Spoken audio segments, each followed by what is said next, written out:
சக நடிகர்களை பற்றி பார்த்தோன்னா, எப்போவாவது படங்கள்ல நடிக்கும்போதோ, இல்ல அவங்க நடிச்ச படம் வைரல் ஆகும்போதோ, அதையெல்லாம் தாண்டி அவங்க ஏதாவது செய்யும் பொழுதோ, ரொம்பவே அவங்கள பற்றி பேசுவோம்.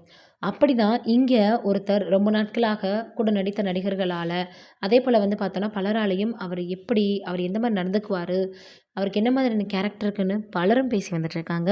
இங்க கஞ்சா கருப்பு அவர்கள் வடிவேலு யார் வீட்டுக்கு போனாலும் காசு வாங்குவார் அப்படின்னு சில விஷயங்கள ஷேர் பண்ணியிருக்கிறாராம். இது கேட்கக்கூடிய நம்மளுக்கே ஷாக்கிங்காக தான் இருக்கு. அது என்னவாக இருக்கும்னு வீடியோக்குள்ள போய் பார்த்து தெரிஞ்சுக்கலாம்.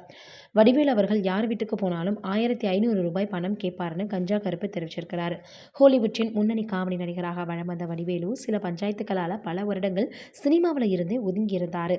பெரிய அளவுல பெரிய திரையில அவர் தோன்றலனாலும் கூட அனைத்து காமெடி சேனல்களும் அவரே ஓடிட்டு இருந்தாருன்னு சொல்லலாம்.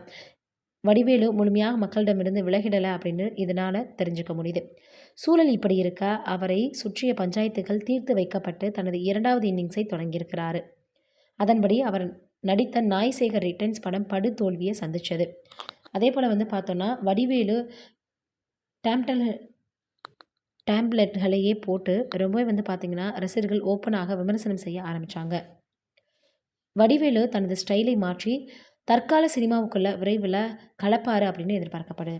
அந்த படத்துக்கு பிறகு மாமன்னன் படத்தில் நடிச்சிருக்கிறாரு. மாரி செல்வராஜ் பல பேட்டிகளில் சொன்னபடியே இதுவரை பார்க்காத வடிவேலுவை மாமன்னனில் காட்சிப்படுத்தியிருந்தார். வடிவேலுவின் நடிப்பு பெரிதாக பேசப்பட்டு படமும் மெகா ஹிட் அடிச்சது. மேலும் இனி வடிவேலுவுக்கு மாமன்னன் போன்ற கதாபாத்திரம்தான் அதிகம் வரும் அப்படின்னு ரசிகர்கள் கணிக்க ஆரம்பிச்சிட்டாங்க. வடிவேலு 2வது இன்னிங்ஸை ஆரம்பித்தாலும் அவரை சுற்றி சுமூகமான சூழல் இல்லை அப்படின்னு தான் சொல்லணும். அவருடன் நடித்த பலருமே அவர் மீது கடுமையான குற்றச்சாட்டை முன்வைக்கிறாங்க. 1, 2 பேருடன் நின்றுவிடும் நினைச்சா அந்த பட்டியல் மளிகை கடை லிஸ்ட்டு போல நீண்டுக்கிட்டே போகுது.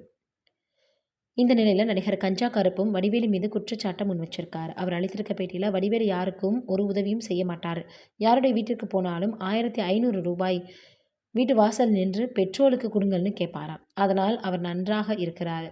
ஆனால் நானும் பல உதவிகளை செஞ்சுருக்கேன். அப்படி இருந்தால்தான் இப்போது நான் இந்த நிலைமைக்கு தள்ளப்பட்டிருக்கிறேன்.